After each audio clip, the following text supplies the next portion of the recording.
Caroline was born. She was America's daughter with an early flair for poetry. She even named her famous pony Macaroni. The White House was her playground.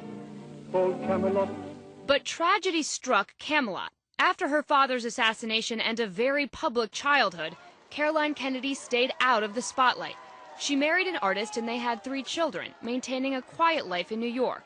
She joined boards of charities and raised money for causes she champions, like literacy. On board that plane was believed to be John F. Kennedy, Jr. But after the death of her brother, John Jr., in a plane crash, she became the last link to her father's legacy. Almost a decade later, she found her voice. In 2008, a dashing young first-term senator was running for president.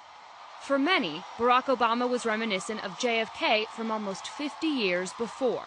Fortunately, there is one candidate who offers that same sense of hope and inspiration.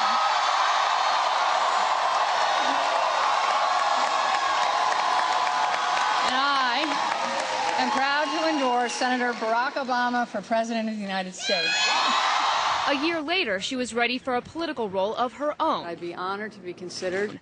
Openly lobbying for an appointment to the Senate seat that opened up when Hillary Clinton became Secretary of State. I would be an unconventional choice. I haven't followed the traditional path, but I think I bring a lifetime of experience to this. In my family, public service is really, the greatest honor that anyone can have. Critics were loud, nasty, and plentiful. Kennedy ended up backing off, and Kirsten Gillibrand got the seat instead.